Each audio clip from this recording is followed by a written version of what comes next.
সাথে আমি এক ভ্যানে যাইতেছি, এই ভ্যানালা ড্রাইভার ওই ভণ্ড পীরকে ভক্ত, ওর পীররে আর ভূয়সী প্রশংসা করতেছে, এই বাবার দরবারে এইরকম মান্যত করলি ছেলে হয় মেয়ে হয়, হুজুর বহু প্রমাণ আছে। আমি তোমার বাবার ছেলে মেয়ে কয়টা? কয় না উনি 4টে বিয়ে করছে, একটা ওই নেই। আমি কই যে তোর যে বাবা বাইচে থাকতে 4 বউ নিয়ে একটা ছেলে মেয়ে বানাতে পারলো না, সে মরার পরে উম্মতরে আবার ছেলে মেয়ে দেয় কি রে? আটকে গেছে না? আমি মনে করছি আর জব দিতে পারবো না। হ্যাঁ, আমার বাবা যে কত উদর, নিজে কোনো ছেলে মেয়ে না নিয়ে সব উম্মতরে দান করে দিয়েছে। আমি শয়তানে যারে কামলায় তারে কোনো ওয়াজ দিয়ে লাই দিয়া না যায়। আল্লাহু আকবার। ছাগল একটা বান্দা রইছে রাস্তার ওই কোনায়, এই ছাগল ওই পাশে খুঁটো আর এই পাশে চলে গেছে, রাস্তার মধ্যে রশিটা নেই, ওই পাশে নিচে নেমে ঘাস খাচ্ছে, দেখছেন না এরকম আছে না? তো একজন, আমিও যাইতেছি সেই রাস্তায়, আমার সাথে সাথে একজন যাইয়ে ওই ছাগলের কোন পাশে যাবে, ও পাশে খুঁটো যে পাশে সে পাশে যাওয়ার কাজে নেই, ছাগল যে পাশে ওই পাশে নামিয়ে গৌরিয়ে ওই দিক দিয়ে যাচ্ছে, আর আমি তো ছাগলের দড়ি ডিঙ্গে চলে গেছি। আমি ও যাই, আমি বললো যে তুমি এই নিচে দিয়ে কাটার মধ্যে দিয়ে গেলে কে? কয় যে হুজুর আমি বিশ্ব আশেকে রসুলের লোক, আল্লাহর নবী এই ছাগলের গোসল কাঁধে করে ঘুরছে, আর সেই ছাগলের রশি আমি ডিঙ্গেবো। আপনি কিসের হুজুর যে ছাগলের রশি ডিঙ্গেলেন? যেই রশি আল্লাহ নবী কাঁধে করছে সেই নবী রশি আপনি ডিঙ্গেলেন। আমি বললাম যে গাদা, তুই ছাগলের রশি ডিঙ্গেলি না, আমি ডিঙ্গেলাম বলে বেঙ্গালি, তো তো আল্লাহ রসুল দাঁড়িয়ে রাখছে, তুই রাখিস রে কে? তুই দাড়ি কাটছিস কে? ধরা খেয়ে গেছে না? এমন কয় কি, যেই দাড়ি আল্লাহ নবী রাখছে সেই দাড়ি আমার মুখে শোভা পায়? আমি কি করে নবীর দাড়ি মুখে রাখি? হুজুর কয় মিয়া গেছি এক জায়গায় মাহফিলে, সে সময় হুজুরেরও গাড়ি নেই, এখন না সব বক্তার গাড়ি হয়ে গেছে। রাত্রে মাহফিল শেষ করে থেকে যাইতো, সকালবেলা ভত্তা বাচ্চা দিয়ে যেত আবু লোকতে খাইয়ে দিয়ে তারপরে বেরোয় আসতো হাদিয়া তো বানিয়ে। তো হুজুর কয় রইছি, তো থাকছি যে বাড়ি এক বড় লোকের বাড়ি, খুব আলিশান বিল্ডিং, আরামে রইছি। সকালবেলা নাস্তা পানি খাওয়ার পরে বেরোবো, এর মধ্যে বাড়িওয়ালা বড় মানুষ সে বলতেছে হুজুর আমার কষি রেড একটু জাগিয়ে দিয়ে জানো, শরীরটা টিকতেছে না, ওর স্বাস্থ্য খারাপ হয়ে যায়, কষি একটু জাগিয়ে দিয়ে যায়। তো হুজুর মনে হচ্ছে কষি মানে বয়সে কষি, ছোট জালি, কষি মানে জালি না, গোপালগঞ্জের ভাষা কি কষি মানে জালি। তো হুজুর কাছে আসছি কন, তো কষি ঘরের থেকে হুজুরের রুমে আসতে যাইয়ে দরজার এদিকও ঠেয়ে যাচ্ছে, উপরও বাঁধিয়ে যাচ্ছে, বরাবর বেরোতে পারতেছে না, কষি এরকম কায়ত হয়ে বেরোচ্ছে, এলো মাইয়ে মাইয়ে কষি এলো মাইয়ে। হুজুর দেখি আচমকা কাঁপিয়ে উঠছে, ওরে বাবা এইটা যদি কষি হয় তোমার মতি ডাকিল। কষির বয়স কি কয়, 4 বছর আগে মাস্টার শেষ করছে, মাস্টার এমএ পর্যন্ত যাইতে কয় বছর লাগে ভরা লাগে হিসেব আছে। আমি তো মাস্টার পড়ি না, এই জন্য বুঝি না। তো আমার মনে হয় কমপক্ষে 25-এর কম না। মাঝে মাঝে যদি নির্বাচন করুন আমার ওনাদের ধাক্কা করতে 2-1টা লাগে, পরীক্ষা আগ পাস হয়ে যায়, 25-এর আগে মাস্টার শেষ করা যায় না। এ বলে 4 বছর আগে শেষ করে, তাহলে 29। ওরে সুন্নতি কায়দায় বিয়ে দিলেও এই বয়সে না নিয়ে যেত না, তার বড়ও বলে কষি। কুড়িতে বুড়ি নাই, 20-এর আগে বিয়ে নাই। সংবিধান এক জায়গা, দুনিয়ার সংবিধান, শরিয়াতের সংবিধান আলাদা জায়গা। আমার নবী বলেন, এ মুসলমান জেনে নাও, অফি তাওরাতে মাকতুব, তাওরাতের ভিতরে আয়াত হিসেবে আসছে, কোরআন শরীফের ভিতরে আয়াত হিসেবে আসে নাই।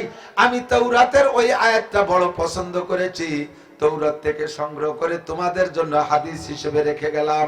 আমার শিক্ষিত আব্বারা লক্ষ্য রাখেন, ও শহর অঞ্চলের মুরব্বীরা খেয়াল করেন, আল্লাহ নবী বলেন তাওরাতের ভিতরে আয়াত, তাওরাতের আয়াত কি মানব রচিত না আল্লাহর দেওয়া? তাওরাত আল্লাহর কালাম, সহি তাওরাত আল্লাহর কালাম, সহি ইনজিল আল্লাহর কালাম, সহি জবুর আল্লাহর কালাম। যেগুলো মানুষে ঢুকাইছে সেগুলো ভিন্ন, যেগুলো আল্লাহর কালাম সেগুলোকে অস্বীকার করলে ঈমান নষ্ট হয়ে যাবে। আল্লাহু আকবার। আমরা ঈমানে মুফাসসালের মধ্যে পড়েছি আমানতু বিল্লাহি ওয়া মালাইকাতিহি ওয়া কুতুবিহি, বলেন ওয়া কুতুবিহি, সব আসমানি কিতাব বিশ্বাস করি। যদি আপনি 7টার 6টা মানেন, ওয়া কুতুবিহি, সমস্ত আসমানি কিতাবকে বিশ্বাস না করেন, আপনি পাক্কা কাফের। কলে কোরআন বিশ্বাস করে আপনি কাফের, আল্লাহকে বিশ্বাস করেও কাফের, রাসূলকে বিশ্বাস করেও আপনি কাফের, সমস্ত আসমানি কিতাবকে আপনি বিশ্বাস করতে না পারলে আপনি কাফের। কাজেই তৌরাতকে বিশ্বাস করা ঈমানের অঙ্গ ফরজ। ওই তৌরাতের সহি আয়াতগুলো মুনাফিক প্রেরিত যেগুলো, সেগুলো বিশ্বাস করা ফরজ।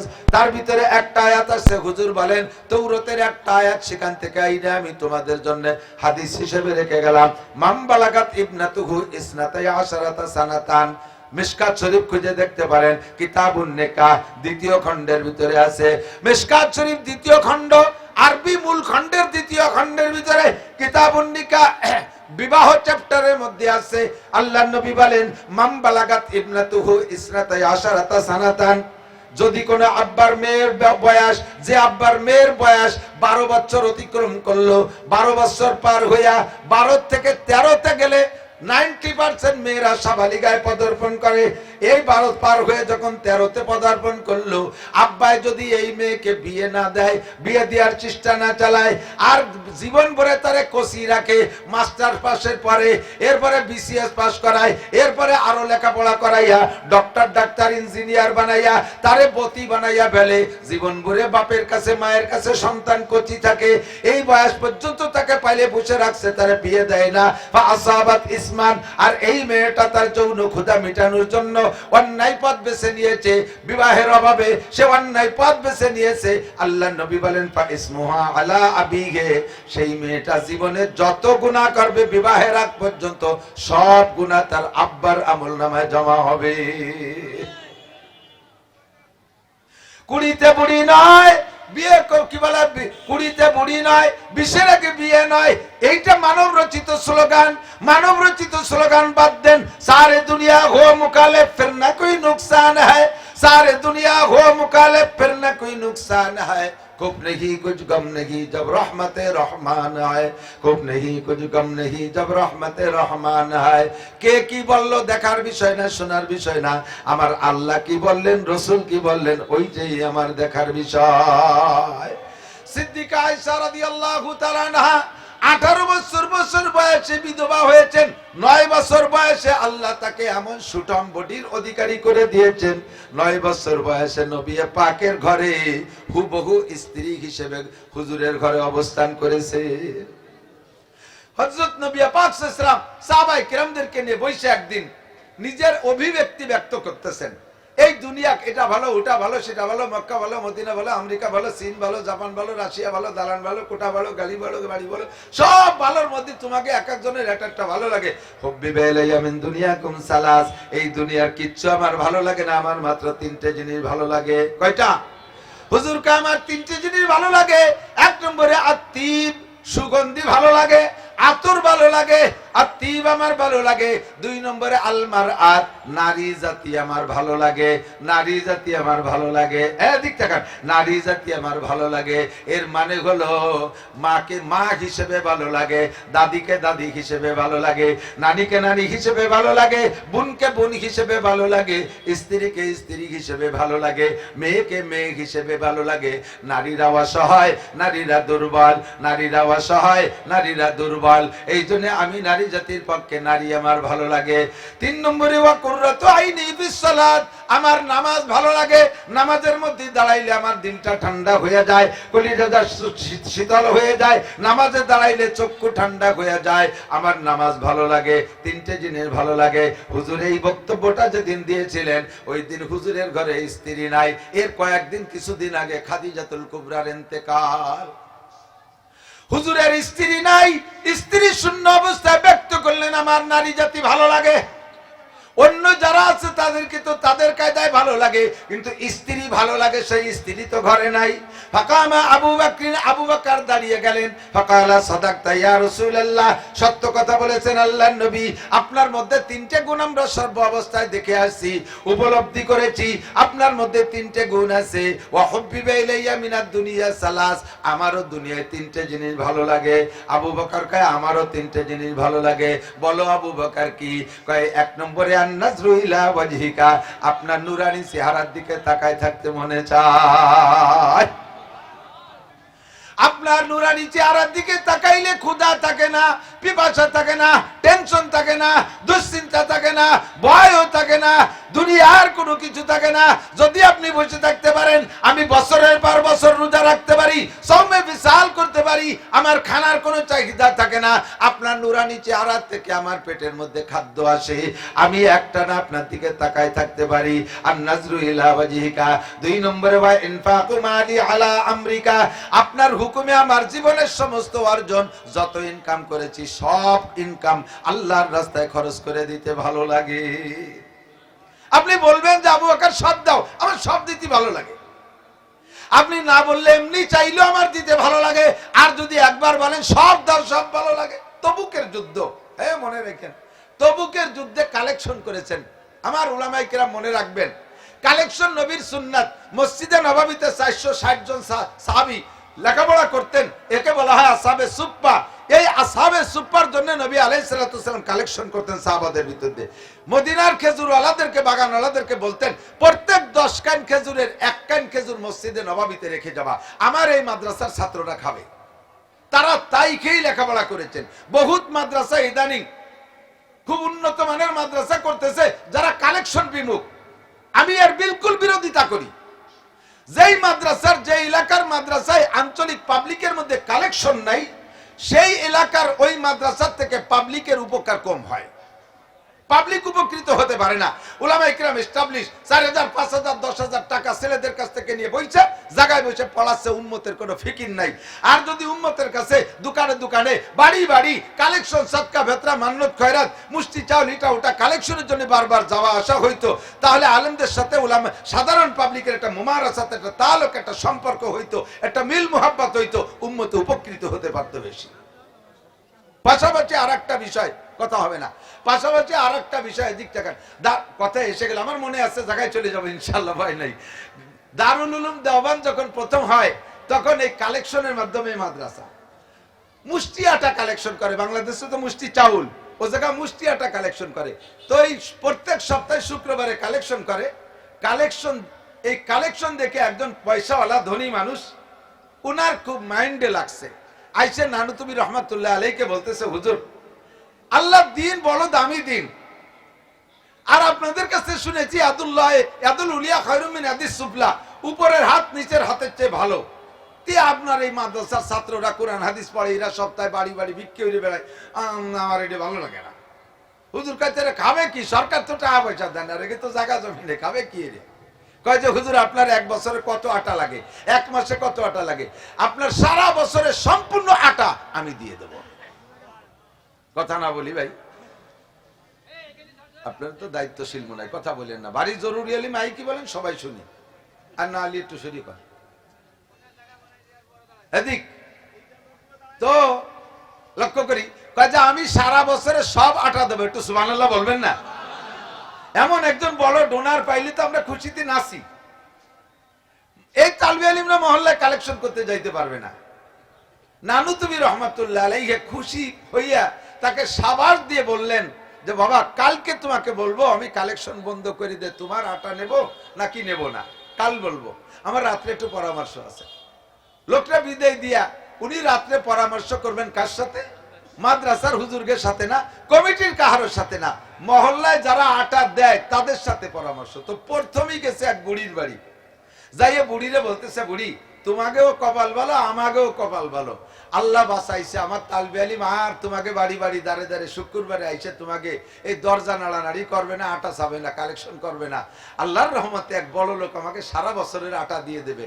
আল্লাহ আমাদেরকে এই ব্যবস্থা করে দিয়েছে। তোমার মতামত কি বুড়ি? আমার তালবি আলিমরা কি কালেকশন করতে আসবে কি আসবে না?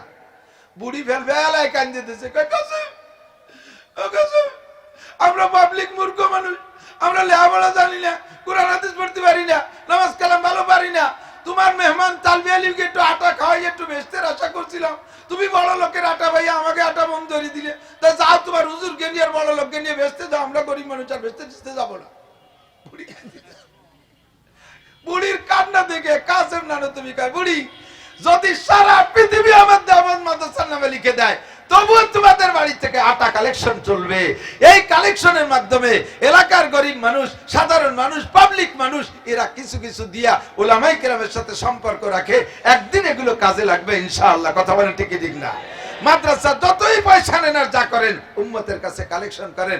নবী পাক কালেকশন করেছেন সাহাবায়ে কিরাম আসহাবে সুফার জন্য, মদিনার খেজুরওয়ালা সাহাবাদের কাছ থেকে প্রত্যেক 10 কানি 1 কানি। তবুকের যুদ্ধ এসে গেছে, হুজুর কালেকশন করবেন, বিশাল খরচ, সামনে বড় যুদ্ধ। হুজুর বলেন, এই তবুকের যুদ্ধে কে কি দিবা কোনো ধরা বান্ধা নাই।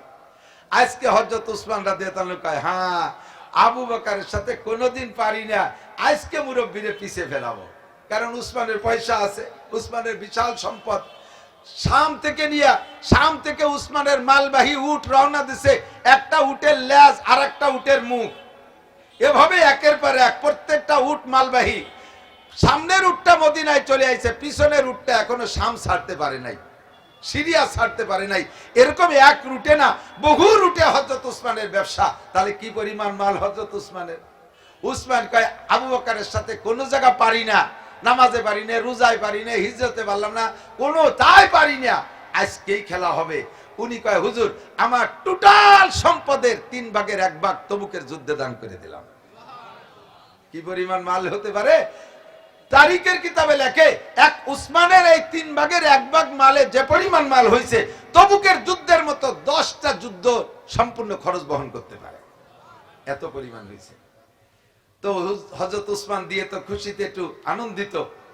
এরপরে হযরত ওমর বলতেছে, উসমানের যা আছে ওর তো আমাকে কেনির কোনাও নাই, তো হুজুর আমি কি দেব, একটু বাড়িতে আসি। হযরত আবু ওমর বাড়ি যাইয়া পুরো যা আছে সম্পূর্ণ মাল ভাগ কইরা অর্ধেক নিয়ে আইছে। 2 বাপ বেটার লুঙ্গি দিয়ে বাঁধা 2 টুল্লা, 2 বাপ বেটার মাথার 2 টুল্লা হয়েছে। আইনে খুলিয়ে দিয়েছে, দেখে যে সব জিনিসের অর্ধেক অর্ধেক। প্লেট আছে ভাগ করা, ডিশ আছে ভাগ করা, হাড়িও আছে, চামচ আছে, 10 মাইলও নিয়ে আইছে অর্ধেক।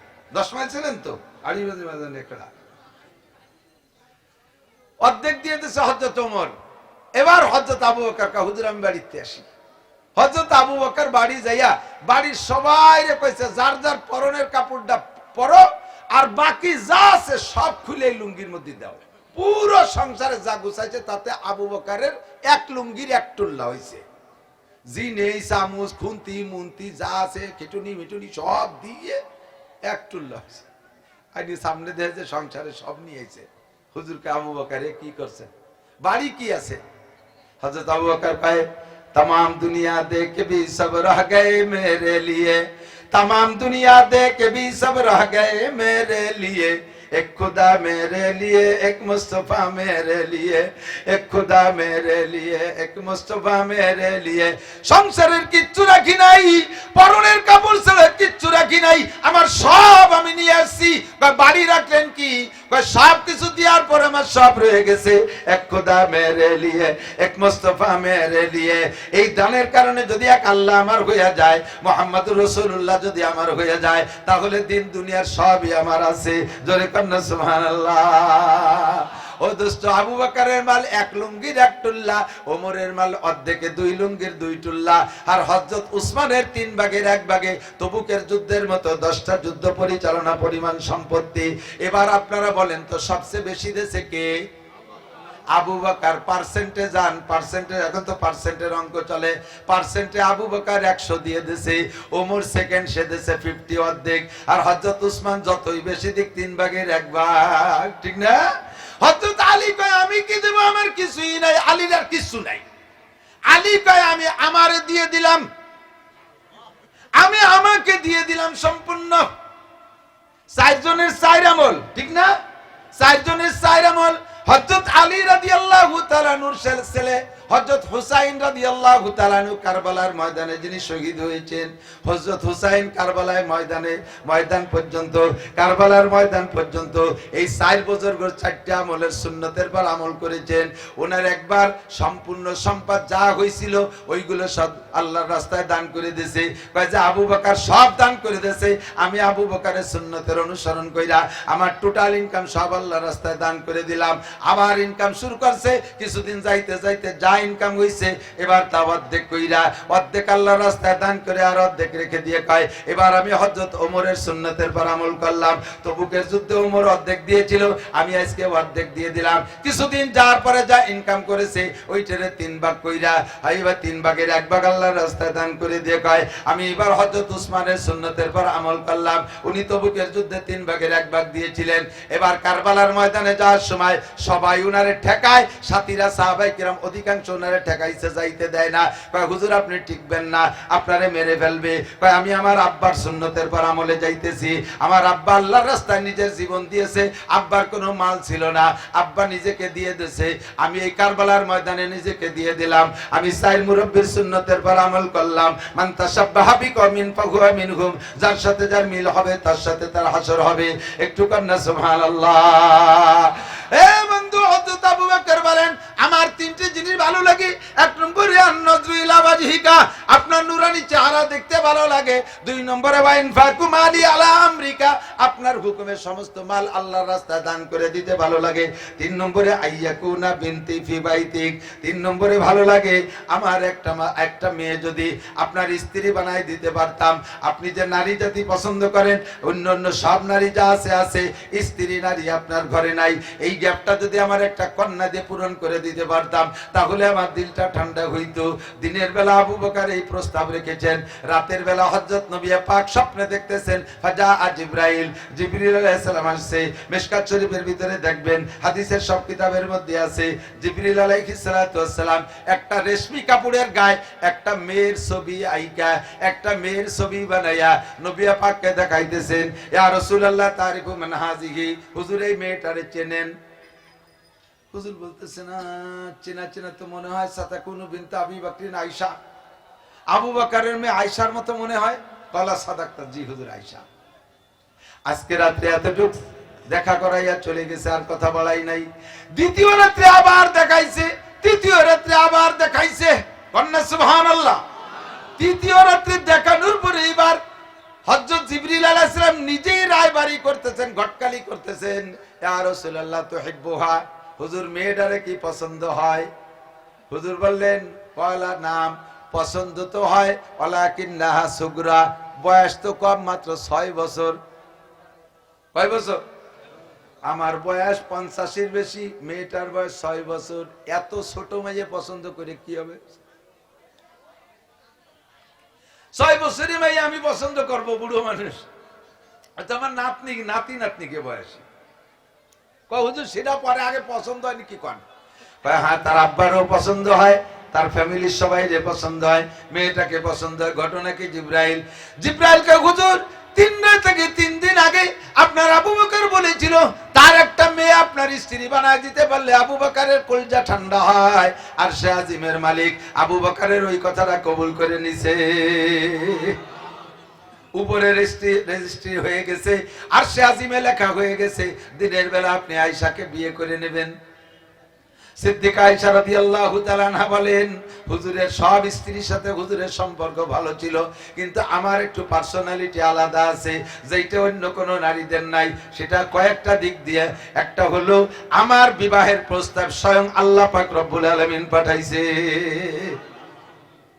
2 নম্বর, আমি হুজুরের অন্য কোন স্ত্রীর ঘরে থাকা অবস্থায় জিব্রাইল হুজুরের ঘরে আসতেন না।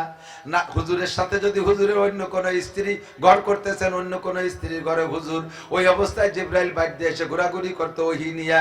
যখন যে হুজুর টের পাইতেন তখন হুজুর বাইরে যাইতেন, তারপরে হুজুরের কাছে জিব্রাইল আসতেন। মহিলারা থাকা অবস্থায় জিব্রাইল আসে না, মহিলারা থাকা অবস্থায় জিব্রাইল কাছে আসতেন না। সিদ্দিকা আয়েশা বলেন, একমাত্র শুধুমাত্র কেবলমাত্র মহিলা আমি, আমার কোলে মধ্যে নবী মাথা দিয়ে শোয়া অবস্থায় জিব্রাইল সেই অবস্থায় ওহী নিয়ে আসতেন। 3 নম্বরে মাতা রাসূলুল্লাহ সাল্লাল্লাহু আলাইহি ওয়াসাল্লাম, নবী আলাইহিস সালাতু ওয়াসালাম মারা গেছেন। হুজুর স্ত্রীদের ঘরে বাড়ি বাড়ি করে থাকতেন, এক এক স্ত্রীর ঘরে 1 রাত 2 রাত করে ভাগ করে থাকতেন। ভাগ হিসেবে যে রাতটা আমার ঘরে থাকার বাড়ি পড়ছে, ওই রাত্রে নবী আলাইহিস সালাতু ওয়াস সালাম আমার ঘরে থাইকা মারা গেছেন। 3 নম্বর 4 নম্বর হলো মাতা রাসূলুল্লাহ সাল্লাল্লাহু আলাইহি ওয়াসাল্লাম রাসু বাইনা হাকেনাতি ওয়া জাকেনাতি, আল্লাহর নবী যখন মারা যান হুজুরের মাথাটা আমার থুতি আর হলকমের মাঝখানে, আমার বুকের সাথে আল্লাহর নবী টেক লাগাইয়া বসা, আর আমার হুজুরের মাথাটা আমার হলকমের উপরে, আমি বুকের উপরে হাত দিয়ে জড়িয়ে ধরে রাখছি, গাড় গাড় করে সেলেচ্ছা হচ্ছে এমত অবস্থায়। ইতিমধ্যে ইজা আব্দুর রহমান ইবনে আবি বকর ওয়া হুয়া ইস্তাকু, ইতিমধ্যে হযরত আবু বকরের ছেলে আব্দুর রহমান রাদিয়াল্লাহু তাআলা আনহু ওই ঘরের মধ্যে নবীকে দেখতে আসছেন। ওয়া হুয়া ইস্তাকু, দাঁড়ায় দাঁড়ায় মেসাক করতেছেন আর হুজুরকে দেখতেছেন। যারা হজে গেছেন, উমরায় গেছেন, সৌদি গেছেন, তারা বলতে পারবেন সৌদি আরবওয়ালারা মেসাকে খুব অভ্যস্ত। দেখছেন না, নামাজে দাঁড়াইয়ে ডলার দেশে আদোয়া মেসাক পকেটে তুই দেয়, দেখছেন কি না? এই মেসাকের অভ্যাস, এটা হুজুরের হাদিস। হুজুর বলে লাউলা আনা শুকালা উম্মতি লামাতুম বিসওয়াকে ইনদা কুল্লি সালাত ওয়া ইনদা কুল্লি ওযু। হুজুর বলেন আমি যদি উম্মতের জন্য কঠিন মনে না করতাম তাহলে সব সময় 5 ওয়াক্ত নামাজ এবং 5 ওয়াক্ত ওযু এবং বেশি টাইম মেসাক করার হুকুম দিতাম। ওরা ওই কথার পর মেসাক করে। আব্দুর রহমান এসে মেসাক করতেছে হুজুরের সামনে দাঁড়াইয়া। হুজুরের তখন সেলেসা শুরু হয়ে গেছে, জানকামদানি শুরু হয়ে গেছে। ইতিমধ্যে অল্পক্ষণের মধ্যে হুজুর ইন্তেকাল করবেন। হুজুরের কথা বলার শক্তি নাই। আব্দুর রহমানের মেসাকের দিকে বারবার চোখ তুলে তাকাচ্ছে, কথা বলতো। আরে গোপালগঞ্জে মানুষ এত বড় বিয়াদব হয় তো আমি জানি নিজে। পিছনে কথা কইতে না, সভ্য ভদ্র মায়ের সন্তান হলিবার কথা বলবেন না। আর কথা বললি বলবো যে আপনার মাও বিয়াদব, গোষ্ঠী শুদ্ধ বিয়াদব। ঠিক কইছি না? আপনারা একমত না? কথা হবে না, জরুরি কথা সরে যান। খুব কষ্ট পাচ্ছি, ভীষণ কষ্ট পাচ্ছি, কথা গুছাই আনতে পারতেছি না। 1 লক্ষ মানুষ বসা থাকবে, সামনে একটা মানুষ উল্টো পাল্টা হলে কথা কওয়া যায় না। নবীর মতো বক্তা বয়ান করতে পারতেছে না, মাঝখানে এক বুড়ো বসে আঁকা ঘন কথা কয়। হুজুর কয় জিবরাইল এসে হুজুর কথা বলতে পারেন না, কয় যে ওই বুড়ো জ্বালায় ভাবতেছি না। ও বুড়ো কি রে? কয় বুড়ো ঘন পেশাব করতে যায়, উঠে এসে বসে আর ভাষা ফিরিয়ে দিয়ে বসে, বারবার মুখে মুখে তর্ক করে, জোরে জোরে হই হুল্লা চিল্লে পাল্লা করে, আর ফুটফুট করে বাদাম খায়, খেজুর খায়, ওর জ্বালায় কথা করতে পারতেছি না। জিবরাইল কয় হুজুর ওরে চেনেন? কয় তো চিনি তো, আমার বাপ চাচাকে সাথী। কয় না, ওর ভিতরে আরো কয়টা দোষ আছে। কি দোষ? কয় 1 নম্বর দোষ হলো উতুল্লিম বাদা জালিকা জানিম, হলো হারামজাদা জারস সন্তান। এ জাইনুর বাচ্চা বলে কোরআনের মাহফিলের আদব রক্ষা করতে পারতেছে না, এই জন্য আপনার মুখে মুখে তর্ক করে। হুজুর কয় তাই করতে থাক, চুপ করে। এ করলে নবীর মতো বক্তা ফের কথা কইতে পারে না। যারা কোরআনের মাহফিলের পাশে বাজে বাজে কথা বলবেন, হই হুল্লা করবেন, আমরা মুখের পর বলতে না পারলেও আমরা জেনে ফেলাইছি নবী পাক বলেছেন, আল্লাহ বলেছেন তাদের জন্মের মধ্যে কোনো না কোনো দোষ আছে, যেই দোষের কারণে কোরআনের মজলিসের আদব রক্ষা করতে পারে না। এত বড় মারাত্মক দোষী সাব্যস্ত হবেন না কেউ। থাক, এটা যারা দাঁড়ায় আছে এটা থাকে, দিক টাকা আমার দিক।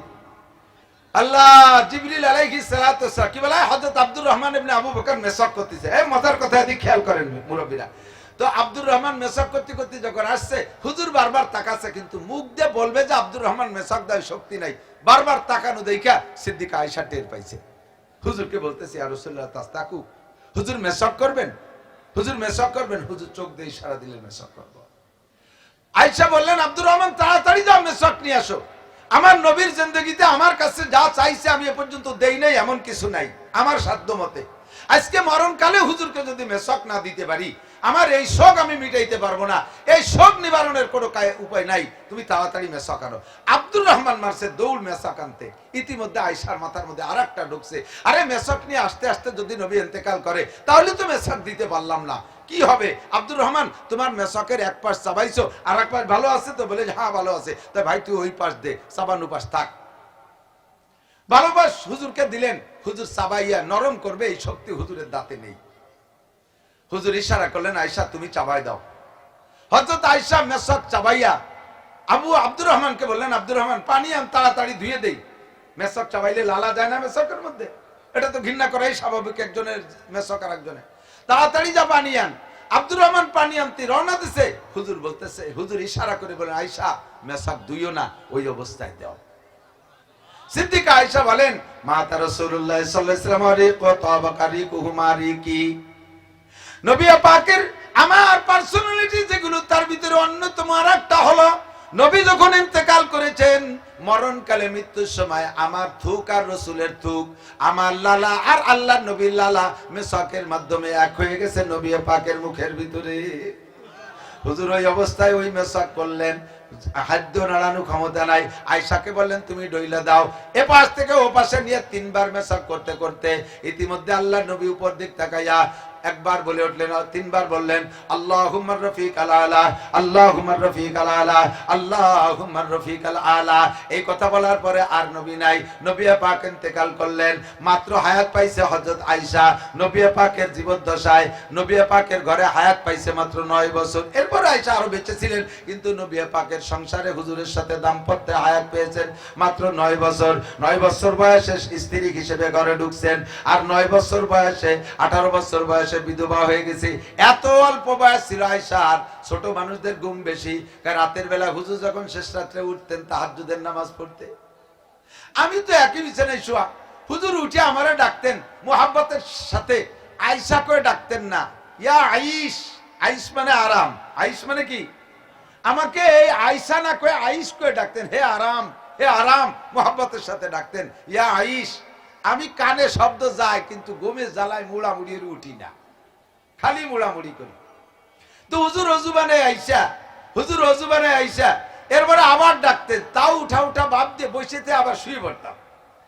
লাস্টে যখন নাই উঠতে চাচ্ছি, নবী আলাইহিস সালাম, এই মাদ্রাসার হুজুররা বিশেষ করে সব জায়গায় সবাই সবাই সবাই যাদের বাড়ির সন্তান আছে সকলে লক্ষ্য করবেন, লাকাদ কানা লাকুম ফি রাসূলিল্লাহি উসওয়াতুন হাসানাহ। আমার নবীর জিন্দেগীর প্রত্যেকটা মুহূর্ত উম্মতের জন্য উত্তম আদর্শ। নবী উম্মতকে সবকিছু শিক্ষা দিয়েছেন।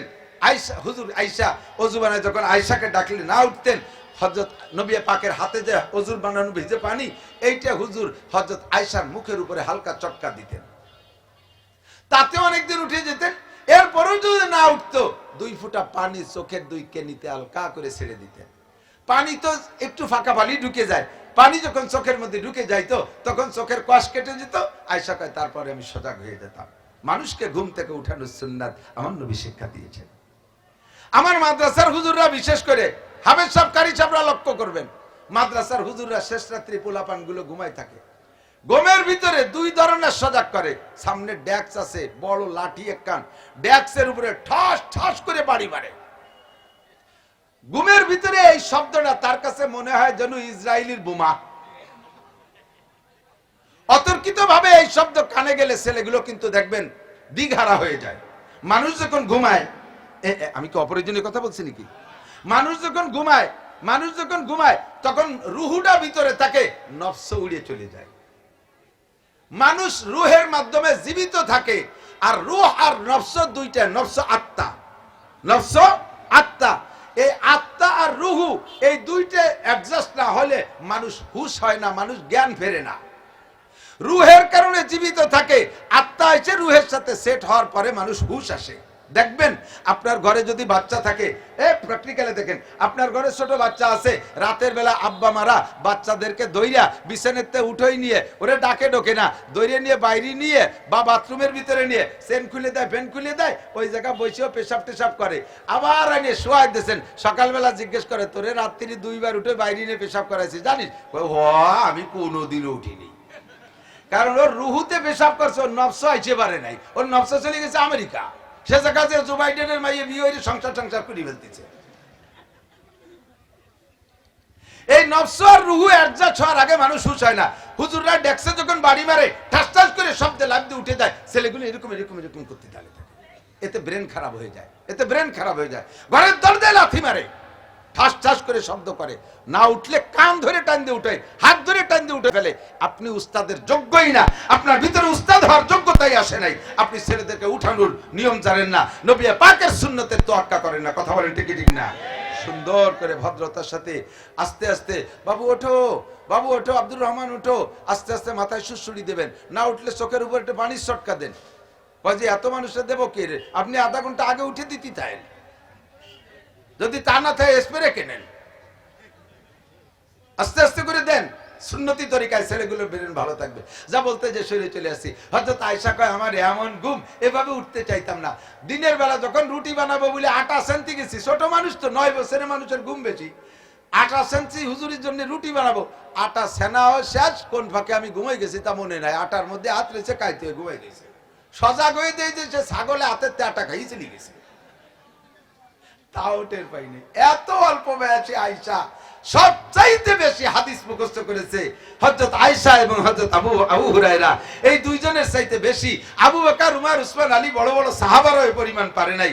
হাদিসের ভিতরে সবচেয়ে বেশি বর্ণনা আবু হুরায়রা, আর তারপরে সেকেন্ড হলেন আয়েশা। আর এই দুইজনই বয়স পাইছে কম, হযরত আয়েশা সেকেন্ড, আবু হুরায়রা ফার্স্ট। যখনই হুজুর বলছেন এ আমার থেকে 5টা কথা কে নিবা, অনেক সাহাবাদের ভিতরে সর্বপ্রথম দাঁড়াই গেছে আবু হুরায়রা। উনি অ্যাক্টিভ, উনি অ্যাডভান্স থাকেন। ফাকাম আবু হুরায়রা, মনে আছে নাকি কোন জায়গাতে আইছি? ফাকাম আবু হুরায়রা, আবু হুরায়রা দাঁড়াই গেলেন। আনা ইয়া রাসূলুল্লাহ, জি হুজুর আমি নেব 5টা কথা। এ আপনাদের মধ্যে কে আছেন এই 5টা কথা নেবেন? একটু হাত দেখাবেন, কে নেবেন 5টা কথা? নেবেন নেবেন ইনশাআল্লাহ। আমি আরবিও বলবো, বাংলাও বলবো, মনে রাখতে সহজ হবে ইনশাআল্লাহ। মাইয়া কুতু মিন্নি খামসা খিসালিন ফায়ামালু বিহিন। ফাকামা আবু হুরায়রা, আনা ইয়া রাসূলুল্লাহ, ওগো আল্লাহর নবী 5টা কথা আমি নেব। ফাআখাযা বিয়াদি, হুজুর আমার হাত ধরলেন। ফাআদ্দাগুন্না ফিহা, হাতের মধ্যে 5টা আঙ্গুলে 5টা কথা। হাতের মধ্যে এক হাতে 5টা আঙ্গুল আছে, কথা কোন ঠিক না? 5টাকে এক হাতের মধ্যে গোনা যায়। এই 5টা আঙ্গুলের 5টা নাম আছে, 5টা আঙ্গুলের 5টা নাম। বাংলাদেশে এইটাকে বলে, সব দেশে একে বলে কি বলে? বুড়ো আঙ্গুল, বৃদ্ধাঙ্গুল, ঠিক না? বুড়ো আঙ্গুল এইটা না, বুড়ো মানে কি? বয়সী। 23 কি 2 মাস আগে হয়েছে নাকি? তেরে বুড়ো কয় কে? আরে বয়স বেশি না হলি ওর স্বভাবই চেহারায় একটু বুড়ো বুড়ো, মুরব্বী কাটিং। এই আঙ্গুলের মর্যাদা বাংলাদেশে একরকম, অন্য দেশে আর এক রকম। সৌদি আরবে এক আঙ্গুল দেখালি গুড, দুটিয়ে দেখালি ভেরি গুড। বাংলাদেশে একবার দেখালি এক বক্সিন, দুটিয়ে দেখালি বারা মাথা ফাটিয়ে যাবে বাড়িটা। বাংলাদেশে এই বুড়ো আঙ্গুলের মর্যাদা আলাদা, অন্য দেশে আলাদা। নবী পাক সম্ভবত বাংলাদেশের হিসাব করে বললেন, 1 নম্বরে ধরলেন এই বুড়ো আঙ্গুলকে, বৃদ্ধাঙ্গুলকে। হুজুর হযরত আবু হুরায়রা বলেন 5টা আঙ্গুলের মধ্যে 5টা গুণ গুনে দিলেন, মনে রাখবেন। 1 নম্বরে হুজুর বলেন ইত্তাকিল মাহারেম। বাংলাদেশে এইটার মধ্যে বিপদ, আর বিপদের হাদিসে হুজুরের সাথে মিলাই দিলেন, কয় ইত্তাকিল মাহারেম।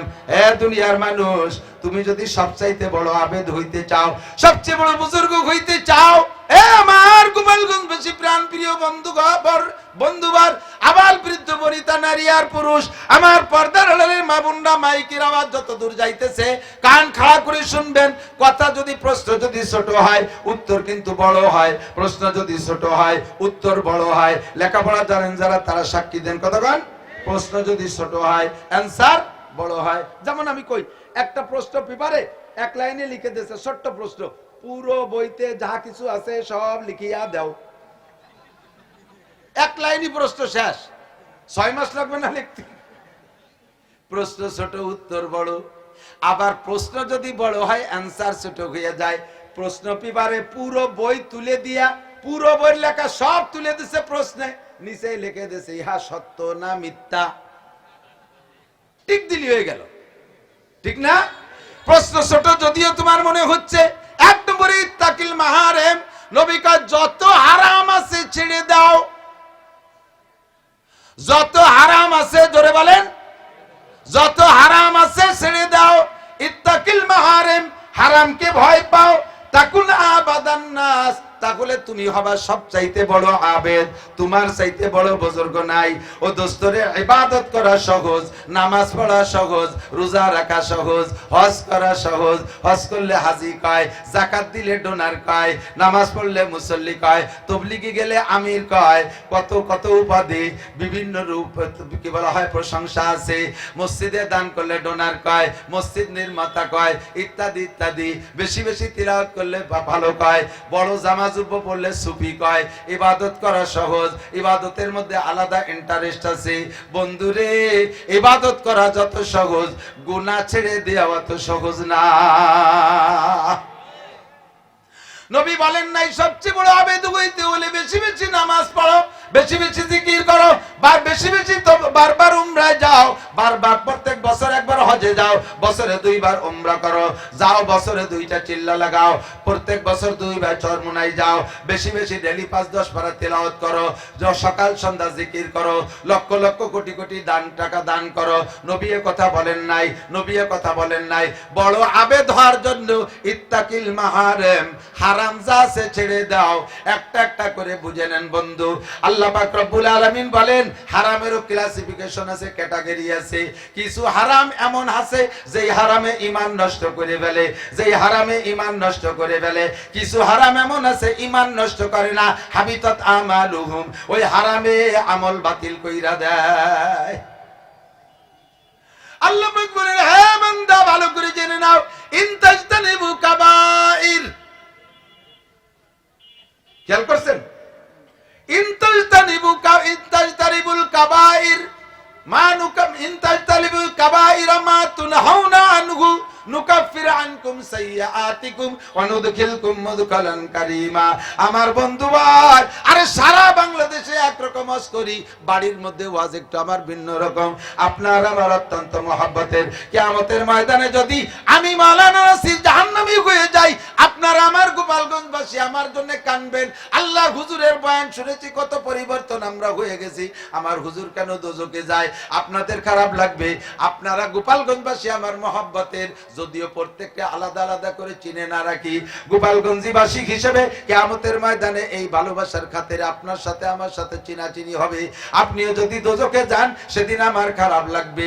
এই জন্য অন্তর থেকে দিল থেকে বলি, ভালো করে মনে রাখেন। আল্লাহ পাক বলেন ও বান্দা, যদি তুমি জান্নাতি হইতে চাও, জাহান্নাম থেকে বাঁচতে চাও, তাহলে তোমার সহজ পরামর্শ হলো ইনতাজতানিবু কাবাইরা মা তুনহাউনা আনহু। বান্দা যদি তুমি কবিরা গুনাহগুলো ছেড়ে দিতে পারো, বড় বড় কবিরা গুনাহ ছেড়ে দিতে পারো, সমস্ত কবিরা গুনাহগুলো হারাম। আগে ওই হাদিসের সাথে মিলান, আল্লাহর নবী বলেন ইত্তাকিল মাহারিম, ছেড়ে দাও সমস্ত হারাম। আল্লাহ কা ইনতাজতানিবু কাবাইর, যদি তুমি কবিরা গুনাহগুলো ছেড়ে দিতে পারো, নুকাফির আনকুম সাইয়্যাতিকুম, তোমার জীবনের সমস্ত সগীরা গুনাহ আমি আল্লাহ বিনা তওবায় ক্ষমা করে দেব।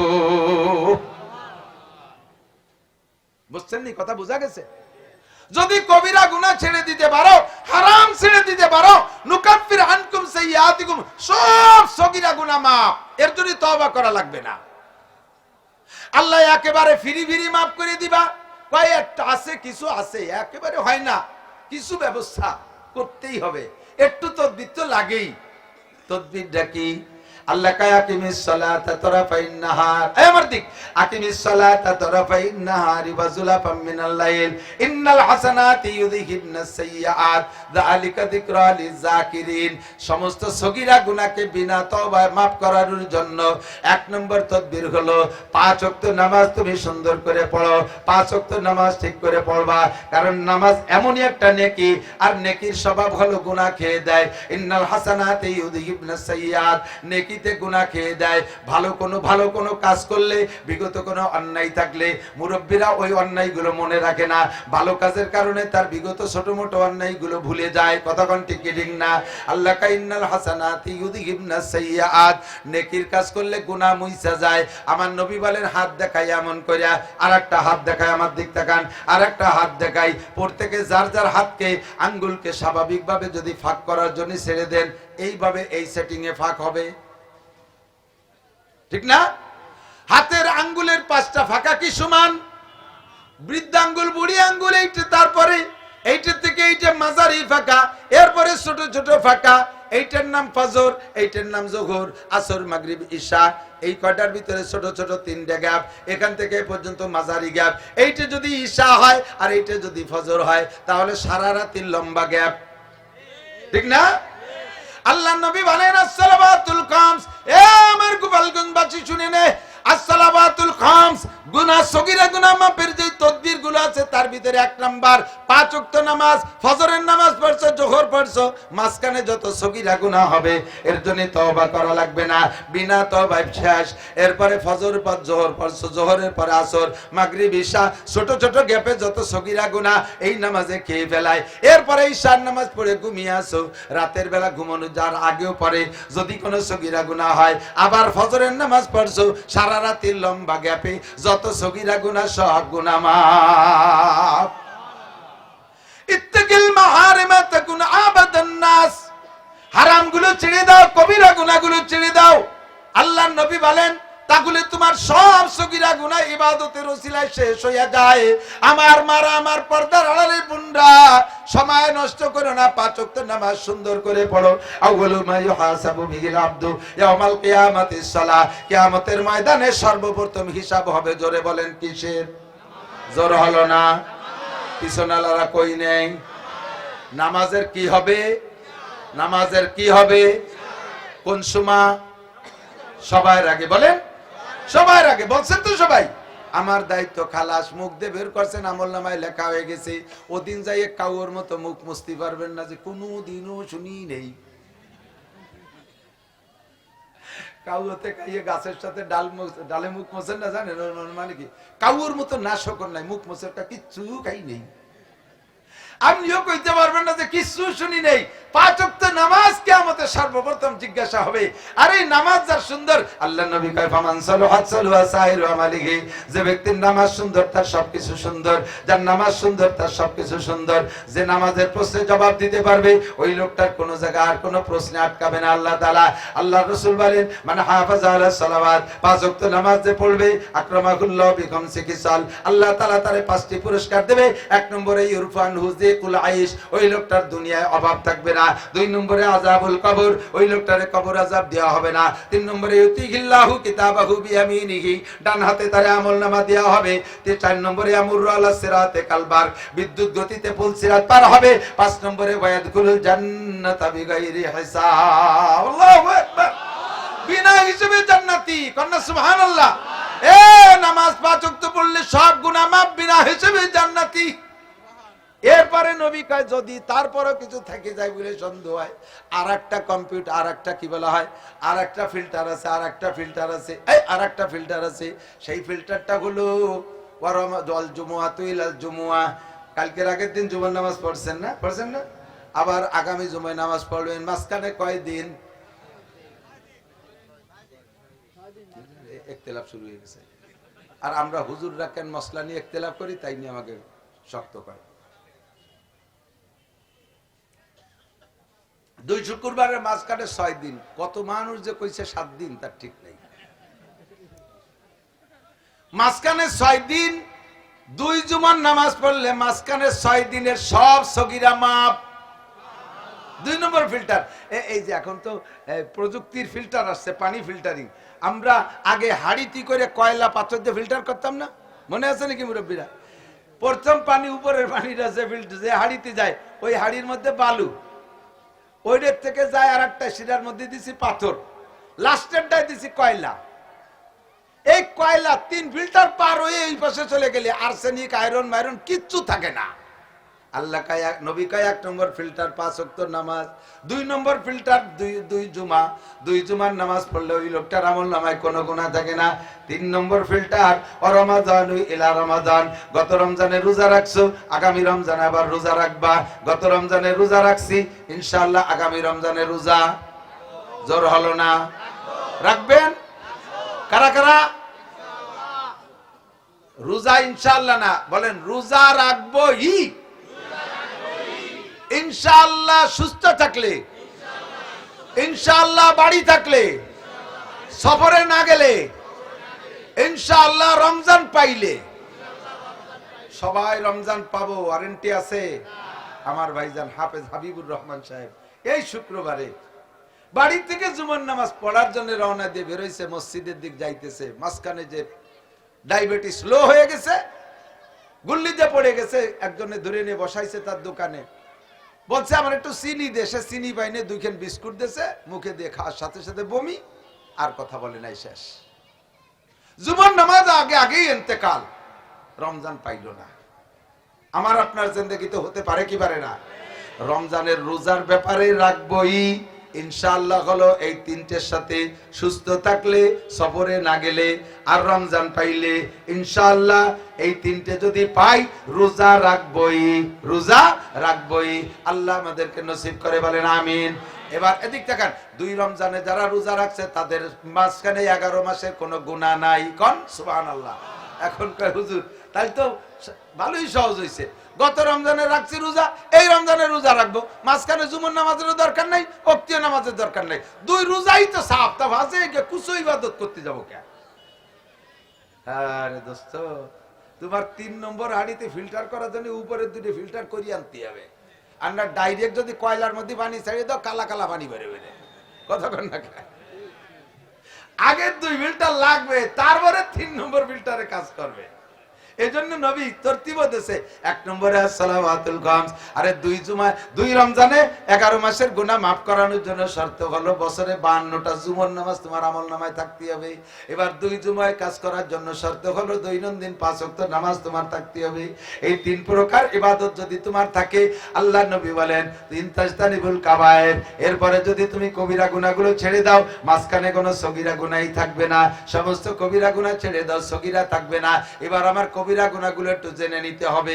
আমি এই কবিরা গুনার ব্যাখ্যা দিয়ে সম্পূর্ণ বলার সময় পাবো না, বারবার মনে করা দিদি ইউটিউবে খুঁজলে পাবেন, তারপরও বলা লাগে ইউটিউবের ওয়াজ আর ফিল্ডের ওয়াজের ক্রিয়া একরকম হয় না, কতক্ষণ টেলিভিশনের ওয়াজ আর সরাসরি বক্তার ওয়াজ, এ পোল্ট্রি মুরগি পোল্ট্রি মুরগি আর দেশি মুরগির মতো। পোল্ট্রি মুরগিতেও গোস্ত হয়, কিন্তু ওর মতো বলদ আছে। পোল্ট্রি মুরগি ছাড়িয়ে দেবেন, শিয়ালে দাবর দিলে আগই দেখে যে কেডা আইছে, গলাটা টাইম দিয়ে দেরি নিয়ে। আর দেশি মুরগির বুদ্ধি বিবেকই আলাদা, শিয়ালের সাথে মারামারি লড়াপিটা কইরিয়ে গাছের মাথায় উঠিয়ে যেভাবে উপাইছি আসে, ঠিক না? তো এই টেলিভিশন আর ইউটিউবের ওয়াজ আর ফিল্ডের ওয়াজ এর ক্রিয়ার মধ্যে পার্থক্য আছে, ভালো করে মনে রাখবেন। কবিরা গুনাহ যেগুলো আছে, আকবারুল কাবায়ের সবচেয়ে বড় কবিরা গুনাহ, যাতে ঈমান নষ্ট করে দেয়, ঈমান বিধ্বংসী, এই কবিরা গুনাহ হলো 1 নম্বরে শিরিক। 1 নম্বরে বুঝে না বুঝে বহুত শিরিক করেন। ব্যবসায়ী ভাইরা আছেন না এর মধ্যে, আপনারা আজও শিরিক করে যাচ্ছেন।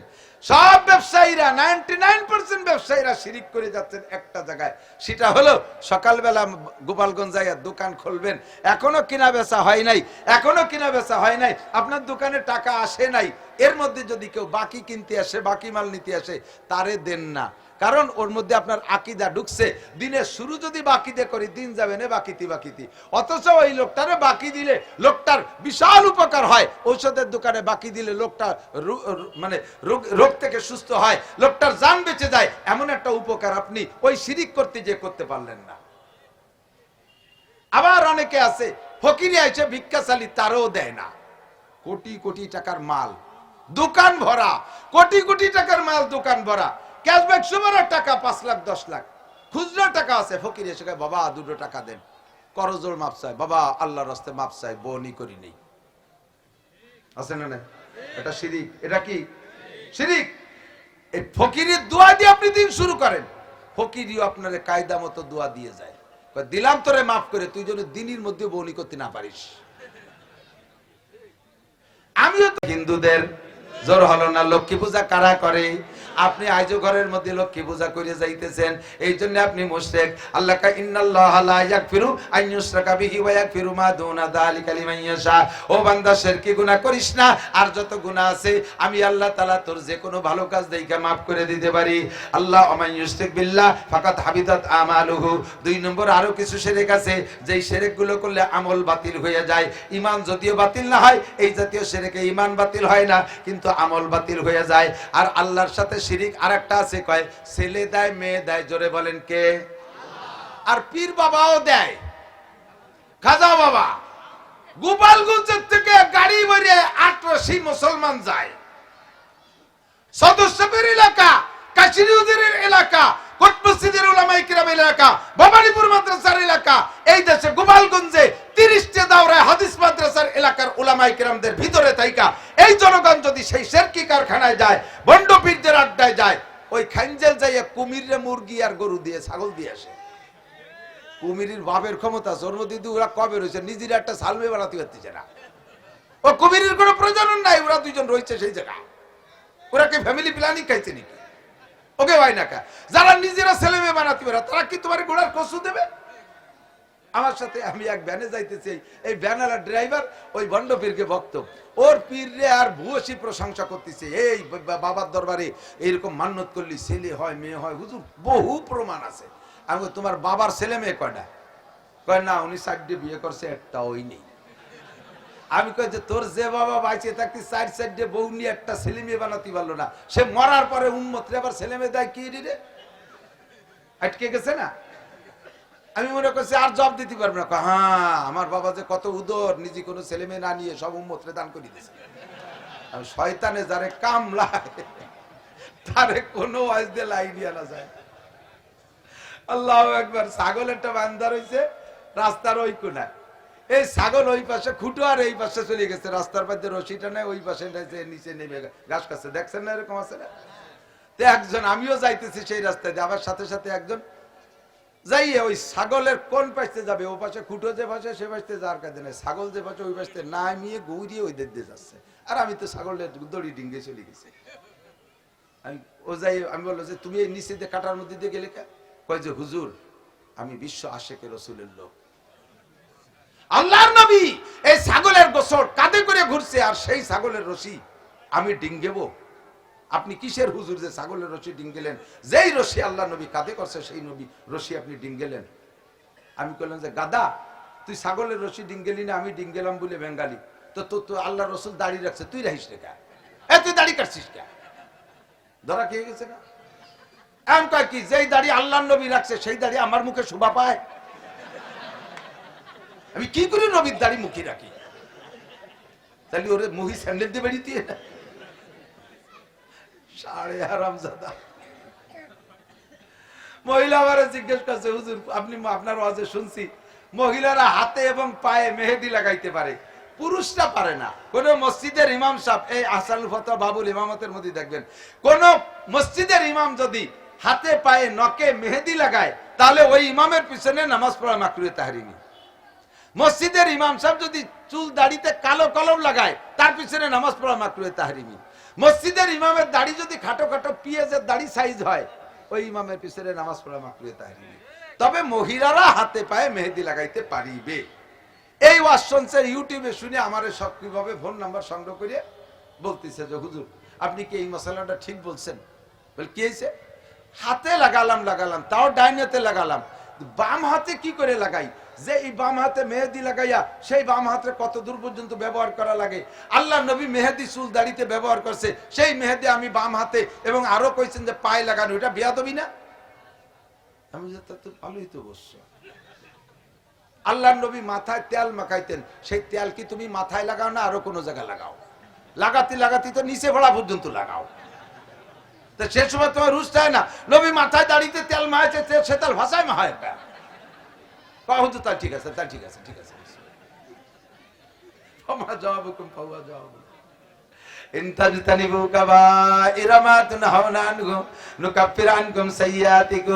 মনে আছে কথা? শিরকি গুনাহ করব, বাবার কোনো ক্ষমতা আছে, পীরের কোনো ক্ষমতা আছে, মাজারের কোনো ক্ষমতা আছে? যারা মাজারে মোমবাতি দিবা, মাজারে মান্নত করবা, এই মানুষগুলো মুশরিক বিনা হিসাবে জাহান্নামী। ছেলে হওয়ার জন্য, মেয়ে হওয়ার জন্য আরেকটা তদবির আছে, গাজীর গান। গাজীর গান মান্নত করলে ছেলে হয়। সুবহানাল্লাহ। আর পেটে যদি মেয়েও থাকে, আরেকটা তাবিজ আছে, সেই তাবিজটা ব্যবহার করলে মেয়েও ছেলে হয়ে যায়, ট্রান্সজেন্ডার পেটে থাকতে হয়ে যায়। দুনিয়ায় সে ট্রান্সজেন্ডার, সালোয়ার কামিজ পরে ট্রান্সজেন্ডার করা লাগে না।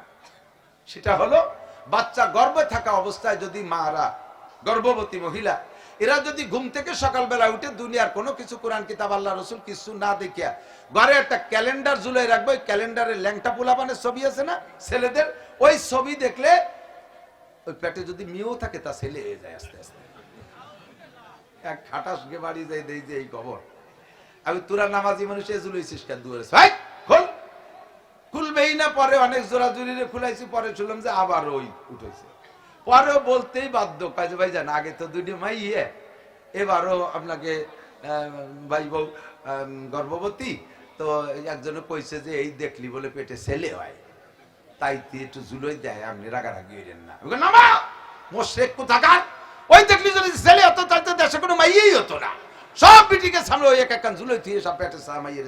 এবার হাসপাতালে 30টে বাচ্চা ডেলিভারি হয়েছে 15 দিনের ভিতরে, 30টের ভিতরে 27টে মাইয়া আর 3টে হয়েছে সাল। তাহলে আমরা ক্যালেন্ডার জুলোই জুলি সালে ছেলে বানাতে, আমি চলে যাওয়ার পরে আবারও জুলোইছে শুনলাম। 6 মাস পরে ও আমার সাথে দেখা করে না, আমারে দেখলি রাস্তা দিয়ে সরিয়ে সরিয়ে চলে। একদিন চার দোকানে ধরা পড়ে গেছে, তোর কিবার কি হলো তা তো কলি নে, কয় যে আপনার বয়তে সরিয়ে সরিয়ে চলি, আপনি আবার এই মাংসের মধ্যে তাই জিজ্ঞেস হয়েছে কি, কয় যে এবার মাইয়ে দুটি হয়েছে। আমি কই তা যা দেখলি তা কো, যা ক্যালেন্ডারে দেখলি তা কোন জায়গা গেল? শয়তান ওইটি যদি ওই হয়, আল্লাহ হেফাজত করুক, আমিন। এর নাম শিরিক, লা তুশরিক বিল্লাহ ইন্না শিরকা লাযুলমুন আযীম। 2 নম্বরে কুফরি, গুনাহ করব না। কুফরি হলো আল্লাহর নিয়ামতের নাশকরি করা।